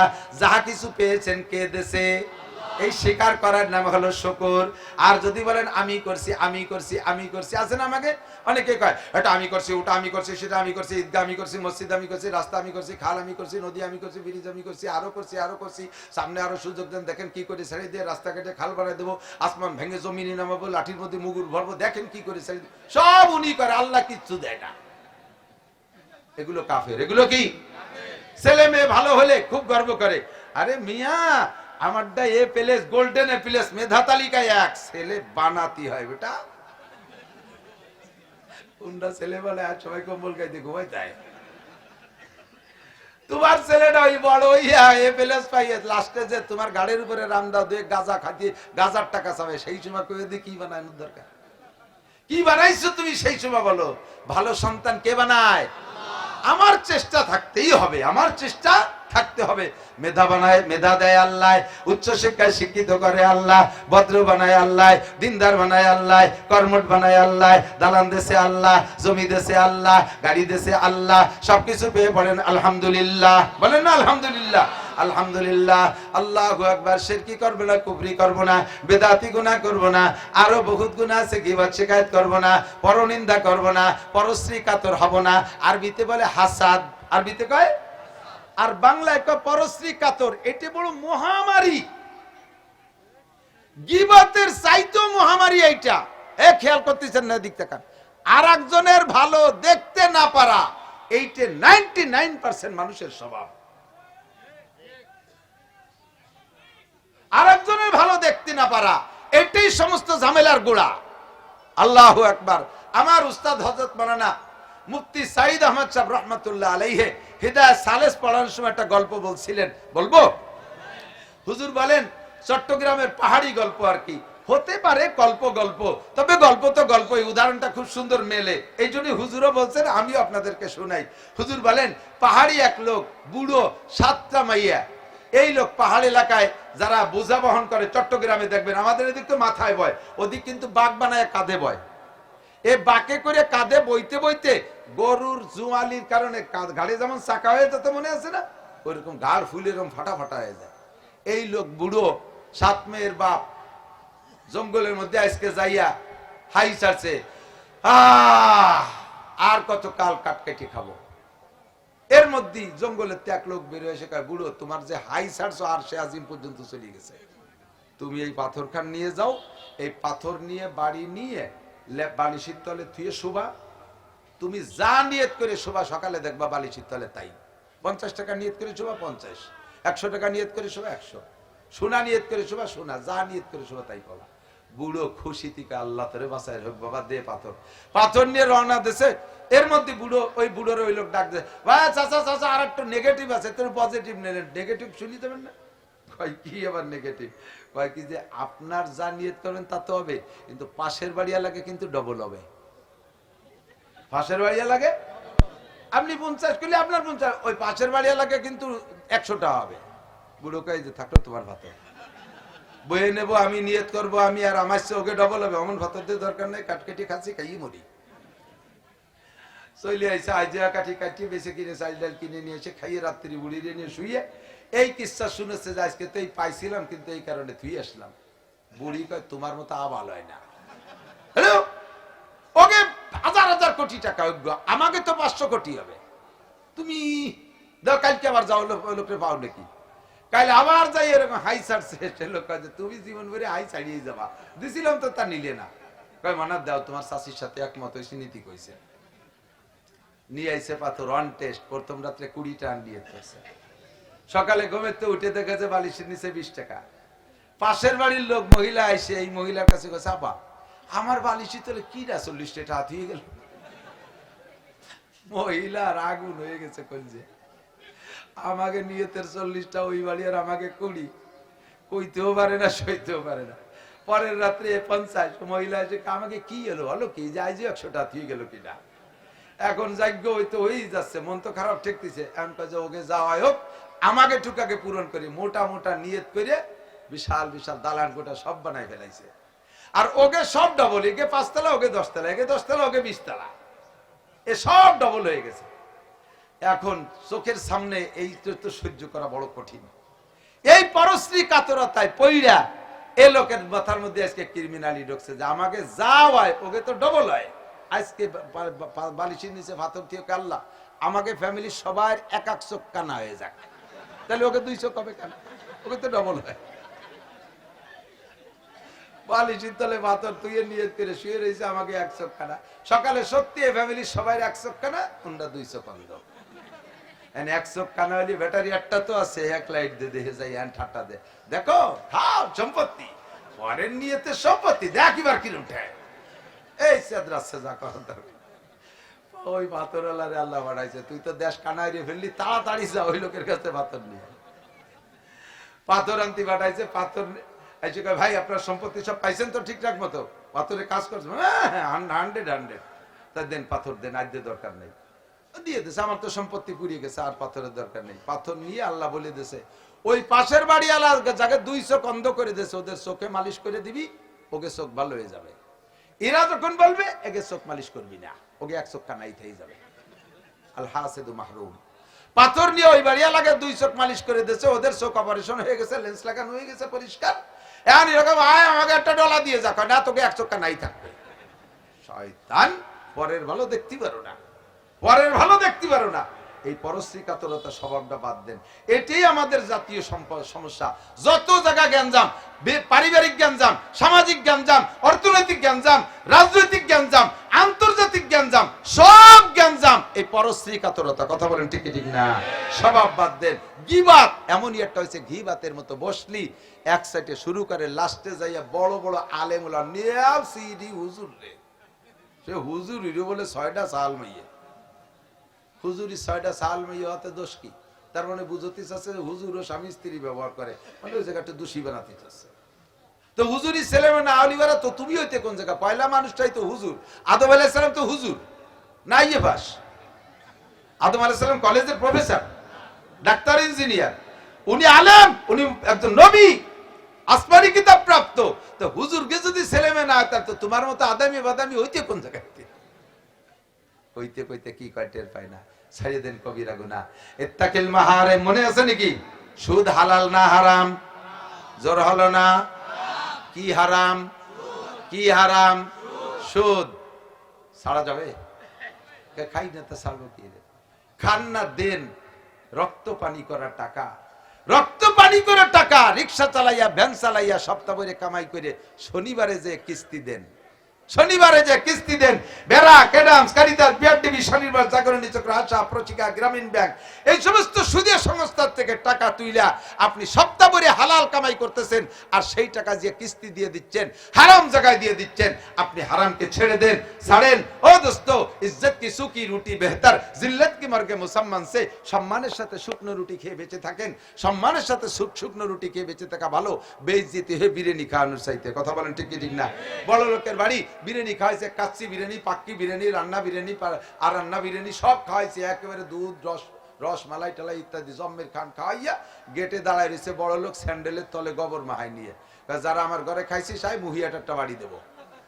এই প্যাট ভরে বিরিয়ানি খাইয়ে আরো 2 প্যাকেট সাথে দিয়ে মুখে জুতো দিয়ে একটা বাড়ি দিয়েছে, আর আগামী শুক্রবারে আবার আছিস, যাবেন খাতি কেউ? যাবেন না? খাই মরি গিয়ে ওর বাড়ি যাবেন? বিরিয়ানি খাইয়ে জুতোর বাড়ি খাইতে যাবেন? আর এক বাড়ি গেছেন, গরিব বাড়ি, 2 কেন দাপলার বানাই একটু শাক রান্দাই দিয়ে দিয়েছে, খাওয়াই দিয়ে গলা, ও বাবা তুমি বাড়ি যে করিনি, আমি যা পারছি, আমি গরিব মানুষ, এইটুকু আটা ছিল তাই দিয়ে দাপলা বানাই দিছি। আমার বাজান তুই আসিস বাজান, এই জন্য তুই আশা বাদ দিস নে। ওই বুড়ির সাথে আপনিও কানবেন আর বলবেন, কাকি সামনে যেদিন ধাপলা বানাবেন আমারে বলবেন, আমি আটা কিনে দেবো। আপনার এই ধাপলা আর শাক রান্দাতে কি মজা লাগছে বলবেন কি বলবেন না? এর বাড়ি আর বারবার আপনি ইনশাআল্লাহ হাজারো বার আসতে মনে চাইবে এই ধাপলা আর শাক রান্দা খাইতে। আর ওর বাড়ির বিরিয়ানি খেয়ে জুতোর বাড়ি খাইতে যাবেন কোনোদিন? যত সমিতি আছে সমস্ত সমিতি এলাকায় জুতোর বাড়ি খাইয়ে যাচ্ছে এক সাইডে। হারাম ছাড়েন, ইত্তাকিল মাহারিমা তাকুন আবাদান নাস, যত হারাম আছে ছাইড়া দাও। সুদ হারাম, এ যুবক, গাঁজা, ইয়াবা, ফেনসিডিল, হিরোইন হালাল না হারাম? জোর হলো না? আমি এজন্যই বলাইছি কিয়ামতের ময়দানে কাউর মতো মুখ মুছতে পারবেন না, কথা আমাদের হুজুররা কয় নাই? হারাম হারাম হারাম। যারা গাঁজা, ইয়াবা, ফেনসিডিল, হিরোইন আর মদ তাড়ি খাও, ভালো করে মনে রাখো, আমার নবী গত মাসে রজব মাসে 26 রজব দেবাগত রাত্রে মেরাজে যাইয়া জাহান্নামের মধ্যে দেখে আসছে হাজার হাজার মহিলাদেরকে ল্যাংটা কইরা ফেরেশতারা হাতে হ্যান্ডকাপ দিয়ে ঝুলোয় রাখছে শিক কাবাবের মতো। ওই যে দেখছেন না গিরিল, মুরগিরে সুইলা গিরিলে শিকের মধ্যে ঢুকাইয়া ঘুরতে তালে আছে, আর গইলা গইলা কস বের হইতে তালে আছে। তার থেকে নারীরা এভাবে ঝুলানো, তাদের শরীর থেকে রস বের হইতেছে কিভাবে? শরম গাইতে পুজ নাড়ি বুড়ি বের হইতেছে পুজ হইয়া। এক শ্রেণী পুরুষরা জিব্বে দিয়ে চাইতে খাইতেছে। নবী পাক জিজ্ঞেস করলেন, ও জিব্রাইল, নারীরা কারা পুরুষরা কারা? জিব্রাইল জবাব দিলেন, হুন্না জুনাত, নারীরা হলো ব্যভিচারিণী নারী, জিনাখোর নারী।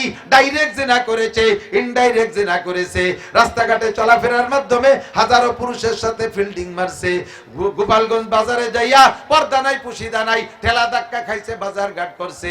বিকেল বেলা আকাশ যখন ঠান্ডা হয়ে যায়, বাড়ির পাশে বাইপাস বিশ্ব রোড পাইয়া বন্ধুদের সাথে হাত ধরে ফিল্ডিং মারছে। মোটরসাইকেলের পিছনে বৈশা 14ই ফেব্রুয়ারির ইবাদত বন্দেগী করেছে। এই সমস্ত আকাম কুকাম যারা করছে, কেউ ডাইরেক্ট জেনা, কেউ ইনডাইরেক্ট জেনা, বন্ধুদের সাথে, কলেজ হাই স্কুল স্টাফের সাথে কক্সবাজার কুয়াকাটা, ওই করমজল সুন্দরবনের জঙ্গলের মধ্যে যা ইবাদত বন্দেগী করছে। এই সমস্ত শয়তানগুলোর বিচার, নারীদের বিচার হলো তাদের পেটের ভিতরে থেকে নারী বুড়ি পয়সা বের হবে, এগুলো পুজ হয়ে বের হচ্ছে আপনার উম্মত। খাইতেছে যারা, তারা কারা? জিব্রাইল। জিব্রাইল জবাব দিলেন, হুজুর, এরা 2 শ্রেণী পুরুষ। একদল হলো হুমুজানি, ব্যভিচার পুরুষ, জিনাকর পুরুষ। জিনা করছে, তওবা করে নাই, জিনা করছে, তওবা করে নাই, বয়ান শোনার পর আল্লাহর ভয় ভিতরে আসে নাই, আবারও জিনার নেশায় ঘুরছে। এই সমস্ত পুরুষরা বিনা তওবায় মারা গেছে। এদের শাস্তি নারীদের শরম গাদে বের হওয়া পচা পুজ খাইবে। 2 নম্বর কারা? কয়হুম শারিবুল খামার, আপনার উম্মতের মদখোর, গাঁজাখোর, নিশাখোর যারা আছে, এ নিশাখোর গোপালগঞ্জেরা মনে রাখ, ভালো করে মনে রাখ, খোদার কসম, আল্লাহ যদি সত্য হয় তার নবীও সত্য, নবী যদি সত্য হয় তার বাণীও সত্য, তার বাণী যদি সত্য হয় আমার বয়ান সত্য। বিশ্বাস কর, ফাসাওফা তারা ইদান কাশাফাল গুবারু আফারাসুন তাহতা রিজলিকা আমহামারু, অন্ধকার কাইটে গেলে বুঝবি গুড়ার পিঠে বসা না গাদার পিঠে বসা। মরা তোর একদিন লাগবেই লাগবে, আজ মরিস আর কাল মরিস, মরাই লাগবে, সেই দিন বুঝবি এ কথাগুলো সত্য না মিথ্যা। মদ, গাঁজা, ইয়াবা, ফেনসিডিল হালাল না হারাম? ছাড়া যাবে? ছাড়া যাবে? জাত প্রতিজ্ঞা করো, এতে জীবন যৌবন সব ধ্বংস করে দিচ্ছে, জীবন যৌবন সব ধ্বংস করে দিচ্ছে। বেহায়া ছবি দেখা, ফেসবুক ইউটিউবে ল্যাংটা ছবি দেখা, জেনার ছবি দেখা, প্রস্কটারের ছবি দেখা, দেশ বিদেশের বেহায়াদের ছবি দেখা, হালাল না হারাম?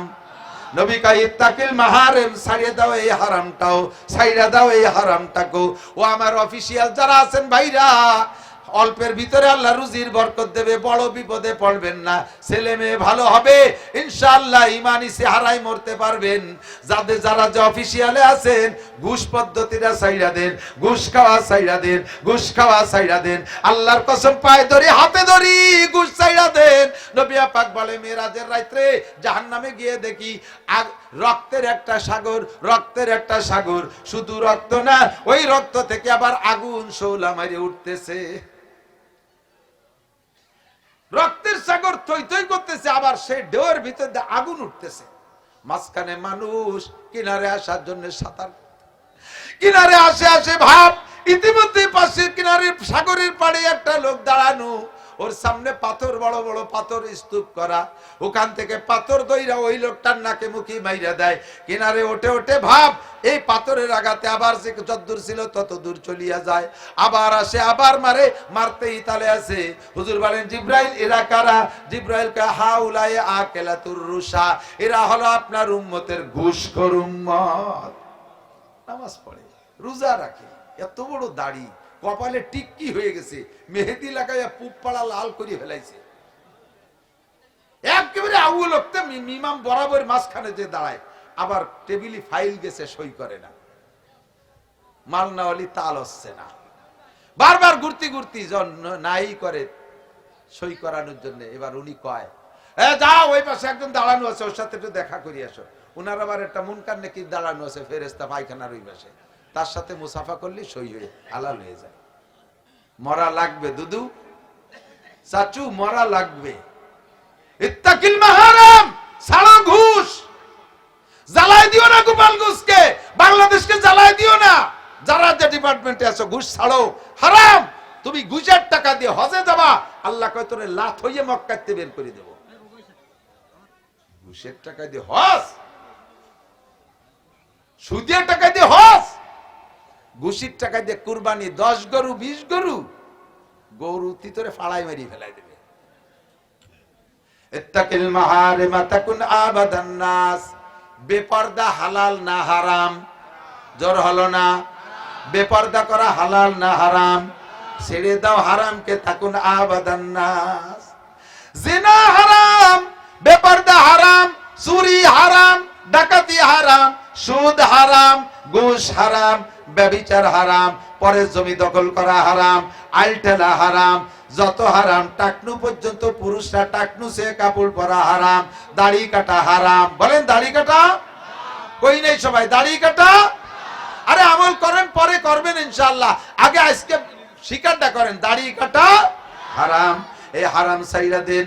দাড়ি কাটা মানুষ নবীর সুপারিশ পাইবা না, আল্লাহর কসম পাইবা না। দাড়ি কাটার কারণে 50,000 বছর জাহান্নামে পোড়ার পরে এই গুনাহ মোচন হবে, তারপরে তুমি নবীর কাছে সুপারিশ পাইবা। ও বন্ধুরে, দাড়ি কাটা হারাম সাইরা দাও, দাড়ি কাটা হারাম ছেড়ে দাও। ইত্তাকিল মাহারিমা তাকুন আবাদান নাস। আর সাইডে হলো গুরু বাবা দি কত রাতি তো মনে নেই, বলবো বলবো মনে থাকবে? 5টা ওসিয়াত আমিও করছি, হুজুর আবু হুরায়রা কাছে, আমি আপনাদের একটা মনে থাকবে তো? 2 নম্বরে, সবচেয়ে বড় লোক হতে চাও কে?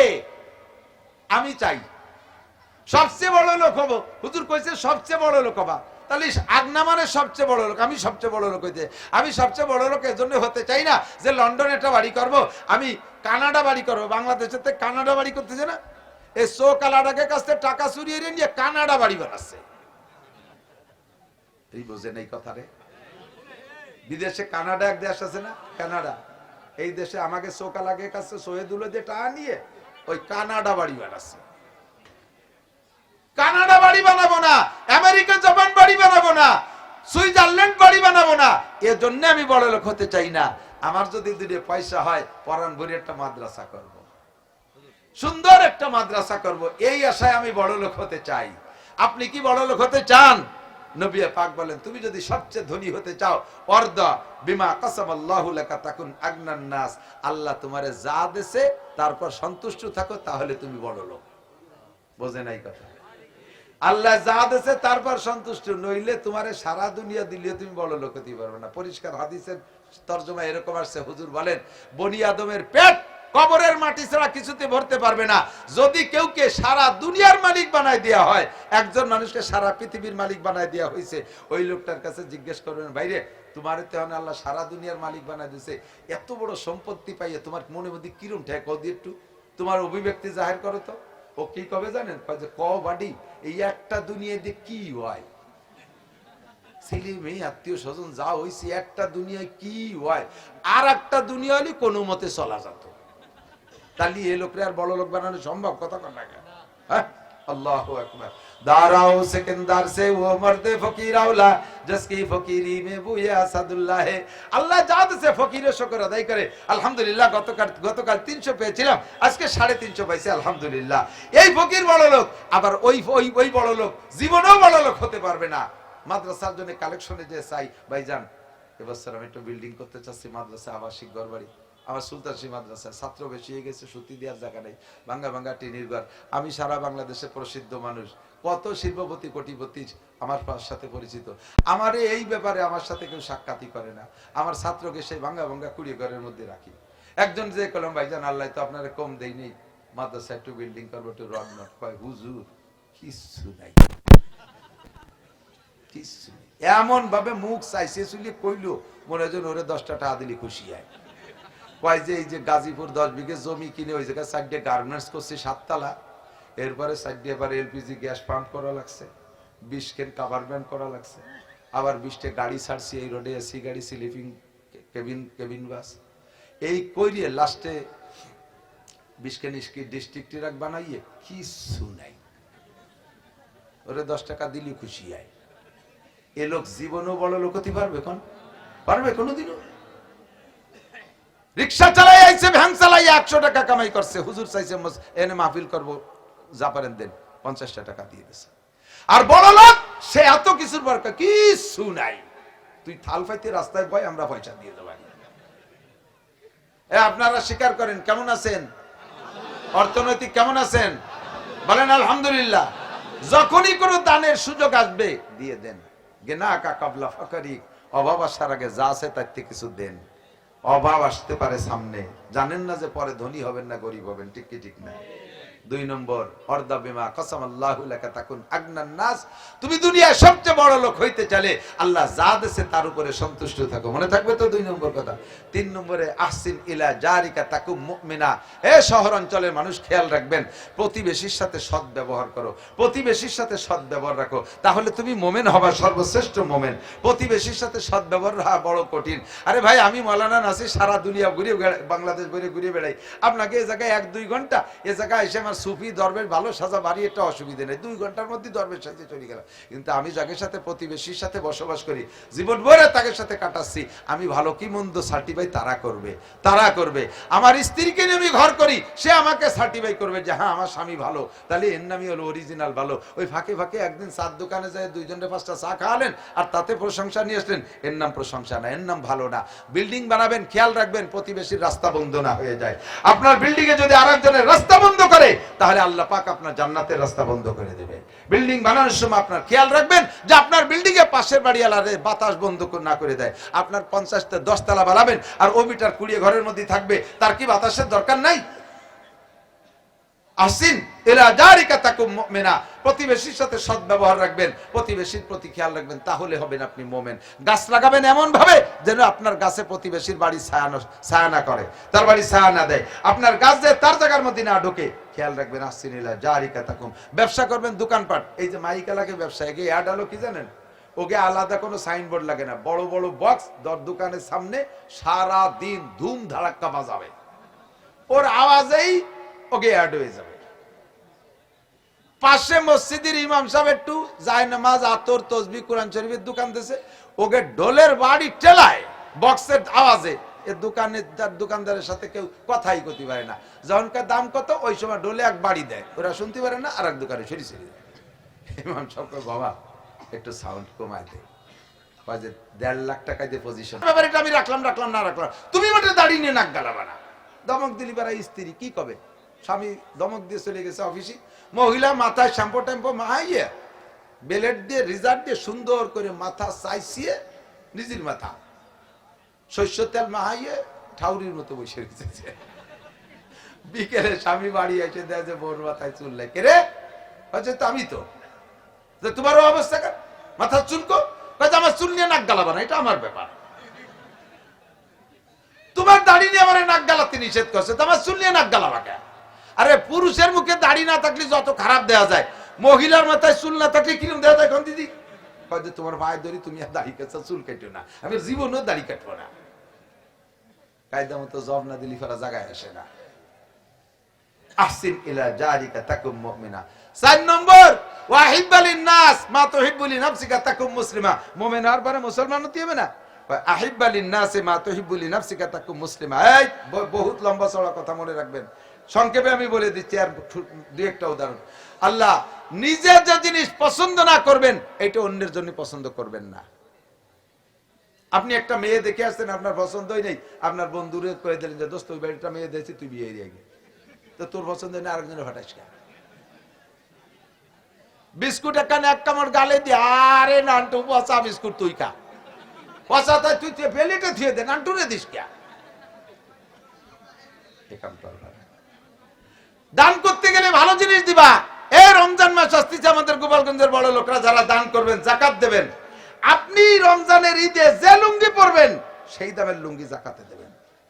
লুঙ্গি কহেন দেশে দুয়ার পরে মার কাটিয়ে গেছে, তারপরে মসজিদে দাঁড়াইছে, এ পাশ ওপাশ সব দেয়া যাচ্ছে, এক্সরে করা লাগতেছে না। তুমি এই এক্সরে লুঙ্গি দিয়ে এবার বেচতে কিনতে চাও? মহিলাকে কাপড় দিয়েছে কাজা থেকে উপরে 6.5 টাকা দিছে, যা কাপড় দিয়েছে এমনি মশারিও হবে না, না যায় বাজারে ফিরে বেচা, না যায় তা পরা দিতে কইছে কেডা? এই শীতকালে কম্বল দিয়েছে 80 টাকা 90 টাকা দামের কম্বল, নেছে নেওয়ার সময় কিন্তু ব্যবহার করতে মনে চায় না। নিয়ে কয়দিন পাপোশ বানাইছে, পরে ছাগলে ব্যবহারে ডাকতেছে, কাকা ওভাবে ফেলায় না রে, আমারে জ্যাকেট বানাই দেন। ছাগলের গায়ে দিয়েছে, ছাগলে 2 বার পেশাব করার পর গেছে ভিজে থরথরে কাঁপতে, কাকি তাড়াতাড়ি খুলে নেন।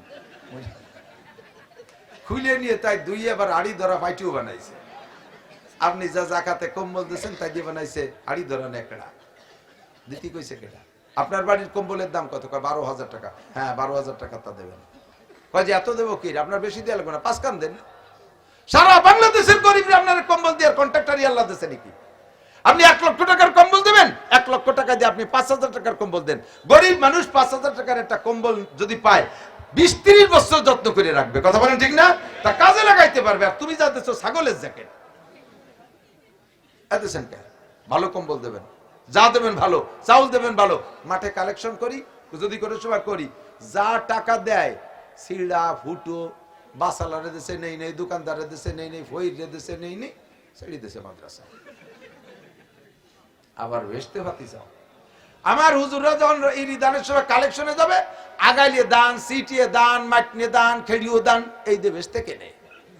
আল্লাহ কাইলান তানালুল বিররা হাত্তা তুনফিকু মিম্মা তুহিব্বুন, হারচেদারি সরফ কুনদার রাহেয়ু লান তানালুল বিররা হাত্তা তুনফিকু।